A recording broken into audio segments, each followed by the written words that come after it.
All right, all right, all right. Hey, y'all. Sharon J. Lawrence here again with our 31 days of healthy tips, healthy relationship tips. Oh, can y'all believe it's day 10? I'm like, it's day 10. We have 21 more days, so don't lose momentum. But I'm super excited because I'm joined with the amazing and lovely, one of my hearts, Mrs. Kristen Brooks, licensed clinical social worker. Hi, darling. Hi, How are you? I'm here. What she's saying is, they're here. Yes, we are here. We're here. And she will explain that in a minute. So, Ms. Kristen, can you tell people who you are, what you do, and where you are located? Okay, so my name is Kristen Brooks. I'm a licensed clinical social worker.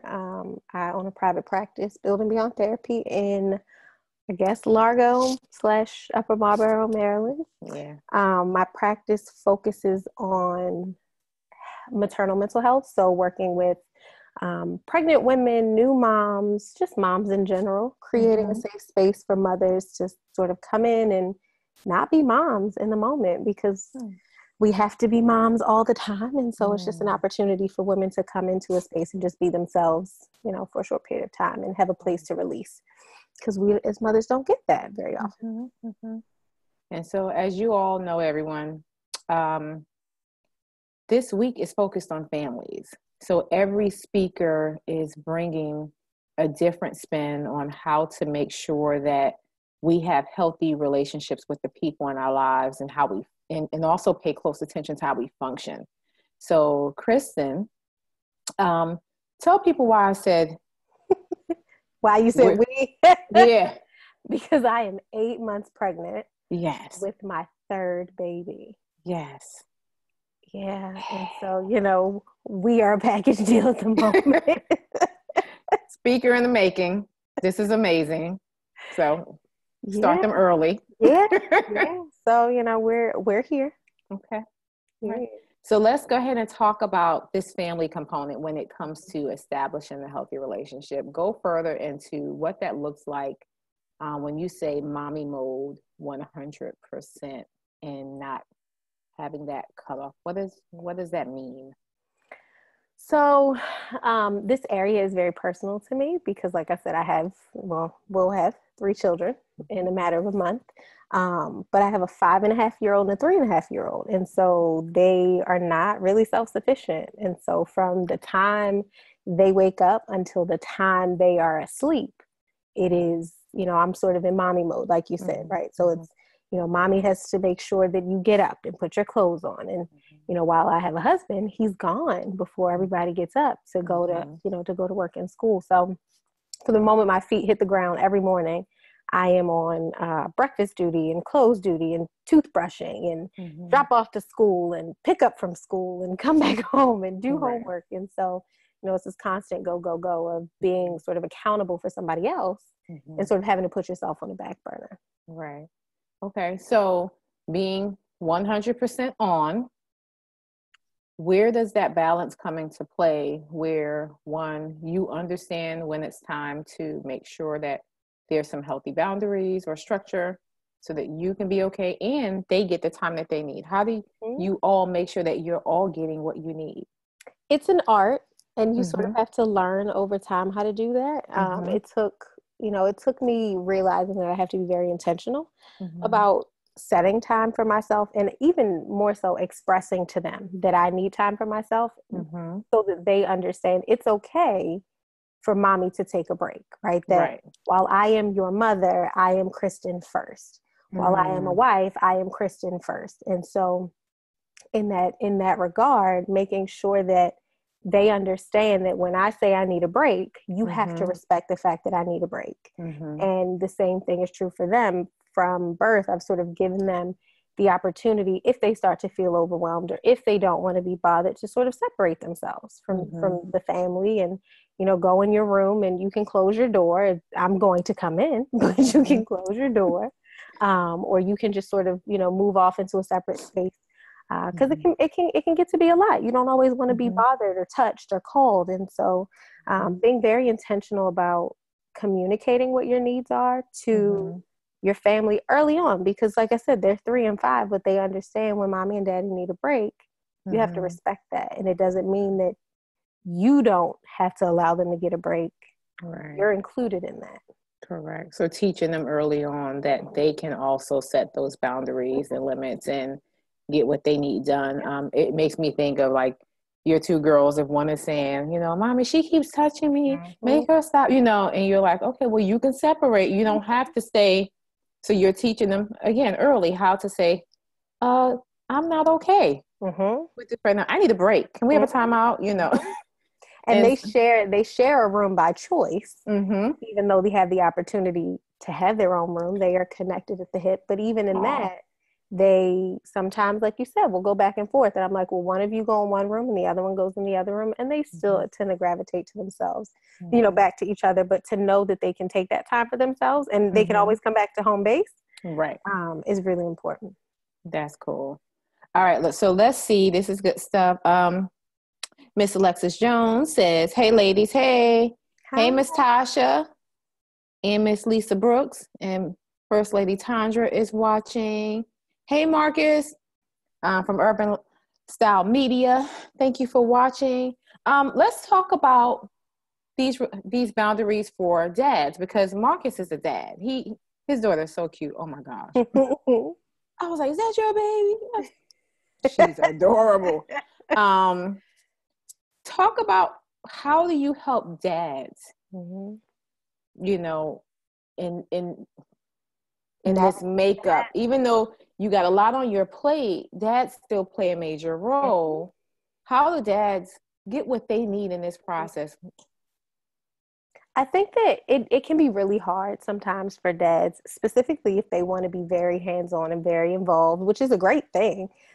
They don't really know how to balance. And so it's, you know, how do you, the same thing I said before with moms, how do you create boundaries? How do you express what your needs are without pushing yourself too far to one side, to where when you do express what you need, it comes out in a snappy way, or it comes out, you know, in sort of a, not really aggressive, but like that you've sort of been pushed too far to one side and you haven't been able to say, hey, I need a second, or, you know, I feel some kind of way about something. Because sometimes it can be harder for dads to be as open about what it is that they're feeling if they feel overwhelmed, because they feel like it's their responsibility to sort of carry the family. But I think it's equally as important for dads to express what it is that they need, so that everybody can function in a really healthy and appropriate way without overexerting yourself. Because this job of being a parent or being a spouse, and, you know, with managing within this family, is really, really difficult. And every family looks different. So, you know, you can gather information from other people, but that may not work for your family. So figuring out what works for your family and then being deliberate about implementing it. And it's interesting, as I listen to you, I think about the relationship roles and how times are very different than they were in the 50s, right? And so now where we are, relationship roles look different in every home almost. You know, where one couple does things one way, another couple will do things another way. And then by the time you all get together, you're like, wait, y'all do what? Y'all, you know, oh, we don't do that in our house. You know, things look very different, which means that you kind of write what that structure looks like, what those rules, what kind of culture you have set up in your home. So it brings me to this, knowing that dads need balance, mom needs balance. You also have children, they need balance. Talk about family meetings. How early should you start to have family meetings when there are little people involved? I think as soon as they can talk. I mean, because I tell people all the time, kids are just smaller adults. Like, granted, they haven't, I mean, I know some adults who haven't figured out how to express themselves as adults. So kids don't know how to do that either. Right, exactly. But I think giving them an open forum to express themselves, to say what they need to say the things that are concerning for them, is really important. Like, I think about when I was growing up, my mother had this thing for my brothers and I, where we had timeout. And timeout was not in the sense of like, you have to go into a corner. We could go to her and say, I need a timeout. I need to talk to you about something, and you can't get mad. And so it created a lot of openness and a lot of communication within us, where she knew if you say in that moment, okay, I'm ready to hear what you have to say, you can't get mad. Now you got to learn to fix your face so that you don't show it. And then we can process through it. But I think that it really opened up the lines of communication between us, and that has stayed that way our entire lives. And so I try to do the same things with my kids, encourage other families to do the same things, create spaces where everybody can speak freely and openly and honestly, because it's the only way you can address something.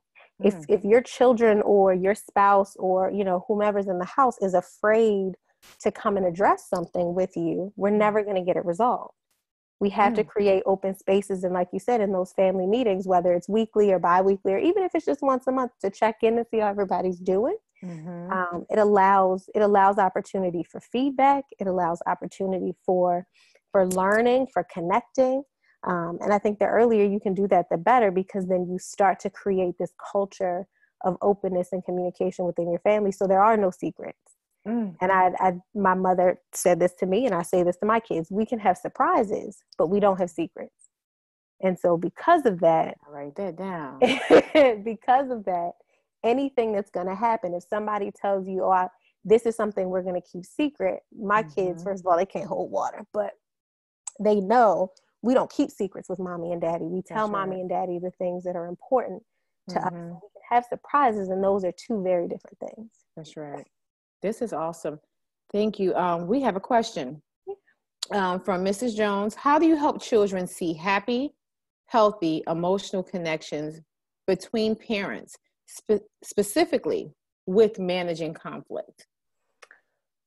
So it can be difficult because as adults, like I said, sometimes it can be hard to sort of manage what your emotions are. But I think remembering that you always have an audience, right? Your kids never stop watching what you're doing. That's right. Even if they're not in the room, they know exactly what's happening. They can pick up on your vibe. They can, I mean, if you don't say anything, they can see your face. They can read your body language. And so I think both parties, both adult parties, whatever the circumstances are, whether you're in the same home or not in the same home, you have to make a mutual decision to be mature and to be, you know, to be very cognizant of the way that you speak to each other, and remembering that at the very core, respect is most important. And so as long as you are respectful in your communication and you show your children, you model that for your children, then they will understand, like, oh, I can disagree with someone and never have to become nasty. I don't have to be mean. I don't have to be condescending. I don't have to be disrespectful. I can assert myself in a way that I can get my needs met and express what I need to express without making anyone feel less than. That's right. All right. Mrs. Jones, you got that? That was good. So basically knowing how to use your voice.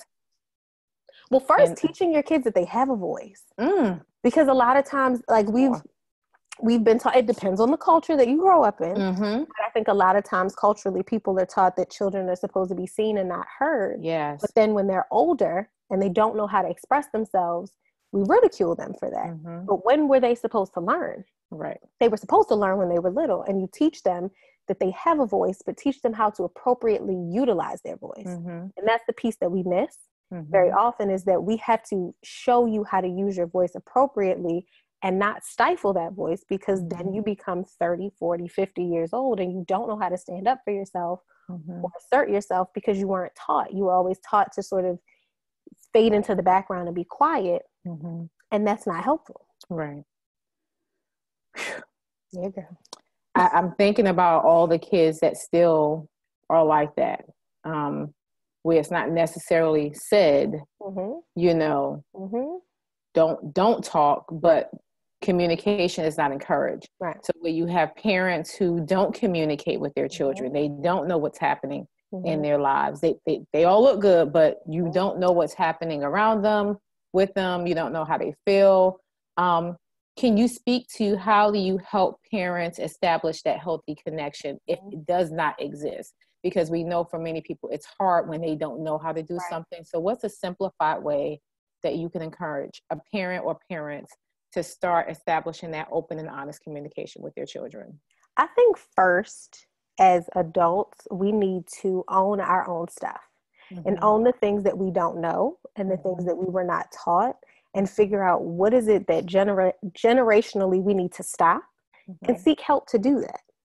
Oftentimes I get people in my office and they are the first person or the only person in their family to say, I want to do something differently. And so I want to seek therapy. And I think therapy can be absolutely wonderful in lots of ways. But one of them is teaching people how to be better individuals so that they can then be better parents for their kids, because it's really hard to teach somebody something you don't know how to do. And so oftentimes I'll ask people, well, do you know how to do a backflip? And they're like, no. I'm like, okay, so if I said to you, teach your kid how to do a backflip, but you don't know how to do it, how can I expect for you to do it? But if you can go to someone who can help instruct you through that process and guide you and support you in the process of learning to do a backflip, you can then teach your child how to do a backflip. That's good. And so I think people first being able to own where their own deficits are and figuring out, how do I bridge that gap so that I can then pass something healthy on to my children and stop this unhealthy, pass through of not being able to communicate, not feeling like I have a voice, not feeling like I know how to, to sort of own and manage my emotions. This is good stuff. I think about mentors and role models and that whole concept of, most people always think that you have to be young to have a mentor. No, you can be old or older. Right. And finding people that you do look up to, and hopefully they can help you do that backflip. And remembering that age is not an indicator for what a mentor looks like. Correct. It might be younger. Exactly. I have, a bunch of clients who are older than I am, but that doesn't necessarily mean that I don't have some wisdom or something different to bring from my life experience, from my training, to help them in a way where they may have a deficit. Right. One of the things that several of us that are on this thread, we work in social services together. And one of the questions that we often would get from parents, at the time is, do you have children? And no, I don't have any birth children, However, I know some things. Right. And I have some skills and I have some resources to help you be a better parent. It is up to you if you're willing to trust me. Absolutely. And then if you take it a little bit further, I always tell people who have had, cancer diagnosis, when you go to the doctor, no one says to the doctor, hey, do you have cancer? And okay, if you don't, you can't help me. Or do you say to the male obstetrician, have you ever pushed out a baby? No, you can't help me push out my baby. No, you're trusting them. So when you're going into other scenarios, or even something more simplified, like a mentor or somebody in the neighborhood that you trust, watch what they're doing and trust in their ability to for its wholeness. So this is good stuff. Okay, we have another question from First Lady Tandra. How do you do this with blended families when one child is used to having the parent to themselves? It gets really tricky. So as a self-proclaimed daddy's girl, through and through from birth, I've lived that, right? And so this sort of allowing other people to come in, and it can be really tricky. I think that the most important piece is parents being or adults being open with their children about what's happening. And oftentimes we feel like we don't owe little people explanations. Like, well, I don't have to explain anything to you because I'm the adult. Okay, fine. You are the adult, but you need to prepare people appropriately for what's happening. Don't just swoop in with a brand new person and you're like, hey, I really like them, so you like them too. That's not the case. And it's not just little people. Or we're talking about medium-sized people and big people. Absolutely. Yes. You have to slow walk that and recognize that just because you may be really into this person or really in love with this person, they now have to prove themselves to these other people, and they have to build their own relationships and allow that to happen in the time that it happens. There is no timeline. You have to respect people's own boundaries and their own pace, and know that what your expectation for their relationship is may not be what it really is going to look like. And so you have to be accepting of whatever is going to come out of it. Hopefully it's a positive thing that comes out of it, but you have to slow walk that and sort of go at the other person's pace, because You chose this relationship. They did not. Mm-hmm. Mm-hmm. And I think, like you said, you have to be clear about the journey that you're on and letting them know how important it is to you. And what I will add, when I'm telling my counselors that are working with couples, I often tell them, I said, you have to let that couple know that there must be some level of alignment with the two of them so that it's not easily broken because of one person's inability to fully communicate the connection that they have out of fear that they're going to lose the other relationship.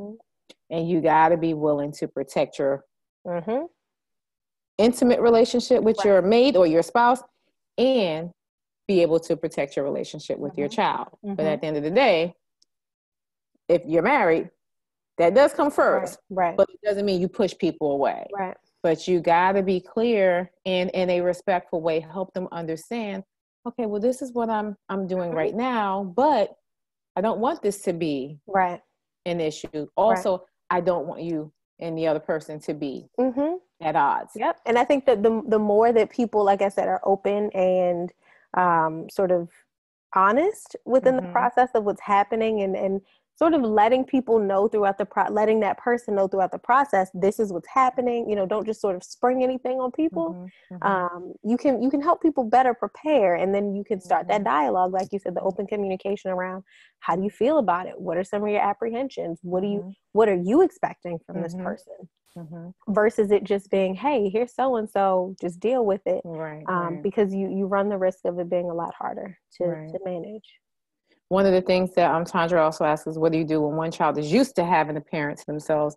And the first thing I would say is help that parent schedule things out, and set time limits to it. So it does not look like there's a neglect or that they're caught in a triangle. So hopefully they're mindful of if there is any manipulation that may be going on. But you also have to, let's be realistic. If you're new in the picture, this has been, like you said, daddy's from the beginning.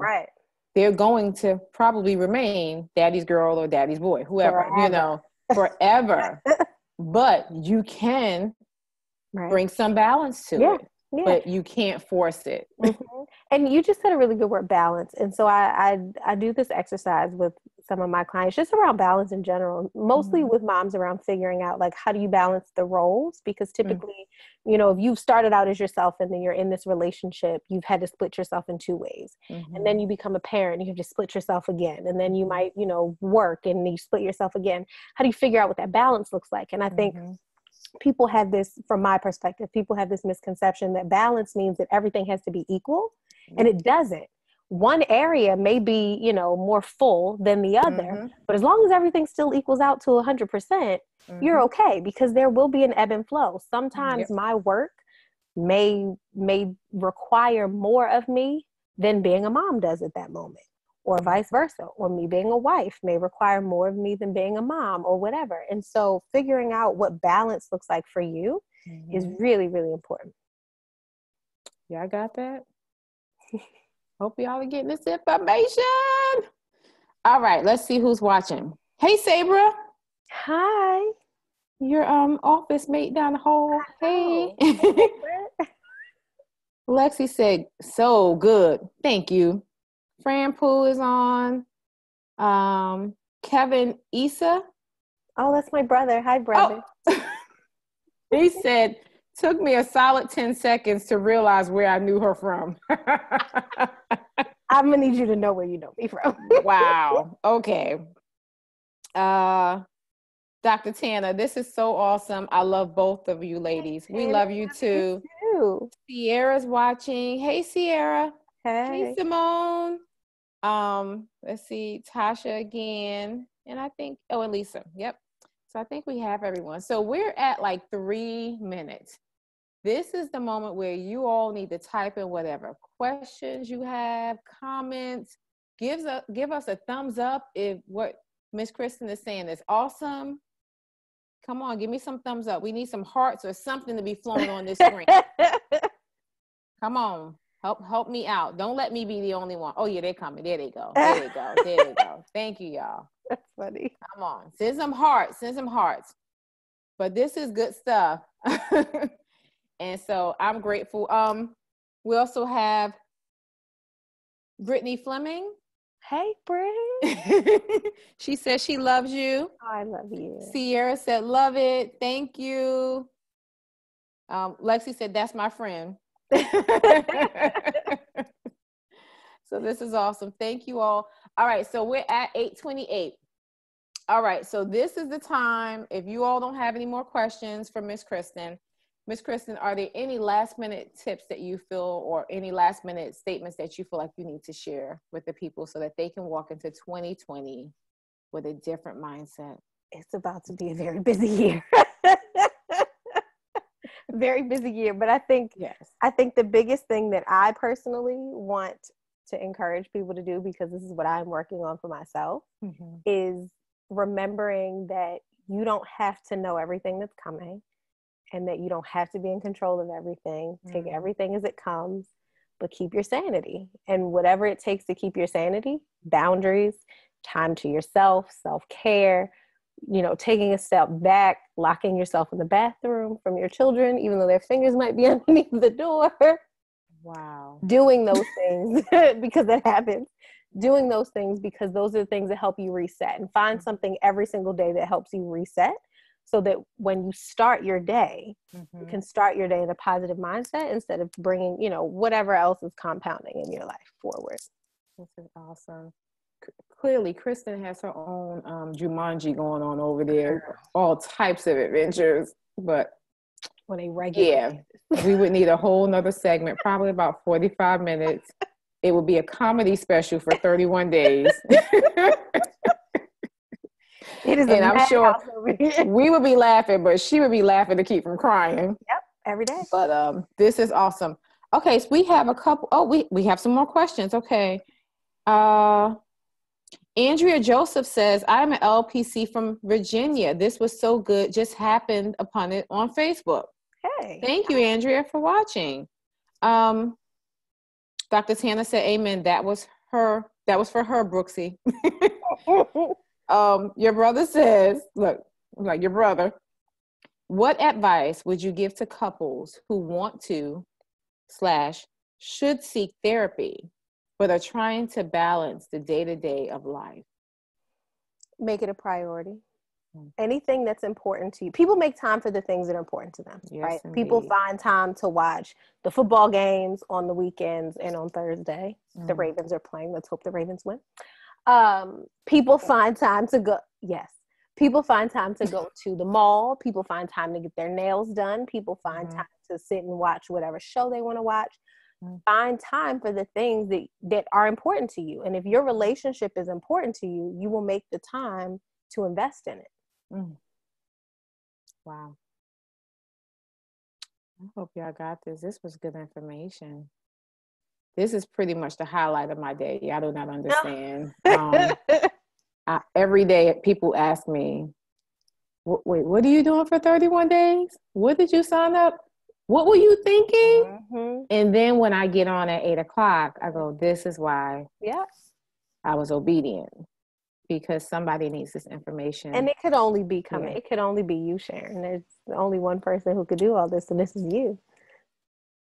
It's too much. I understand, but you got this. She's like, better you than me. I don't know. I don't even know how to take that. Plate, okay? I cannot add another thing to the plate. No, I don't think you should. You're already cooking the turkey, so no. And he's been moving the entire time. He's speaking. He's walking. He's pacing the floor, y'all. So, Miss Kristen, thank you so much for joining me tonight. This was amazing. Thank you, Baby Brooks, for joining us tonight. No problem. So tell the people where they can find you on social media, and if there are any, I guess, upcoming events for you. Yeah, well, you can find me on Facebook and Instagram at Building Beyond Therapy, buildingbeyondtherapy.com. I think that's about it. I will be going on maternity leave after next week, but when the new year rolls around and I come back, we'll be restarting our free postpartum support groups within the county, which was the first one in PG County to be offered. Okay. And it's free. And so those will be twice monthly. I will be continuing partnering with the Prince George's County Hospital System to offer their once a month postpartum support group, which is also free. Okay. I'm hoping to have some mommy events coming out just so people can come and just, again, not have to be mommy, not have to be wife, not have to be girlfriend, just be you. So I'm really excited for next year. We're looking forward to some fun things for moms and, you know, creating safe spaces for mommies. Love it. And I love you. I love you. Thank you. This is awesome. So guys, you got some good tidbits for day 10. Let's do this. Walk into 2020 with a new mindset. No more resolution. We're talking about lifestyle changes, new vision. Let's do it. Implementation. Yes. So until tomorrow, y'all have a good night. Say bye, Kristen. Bye.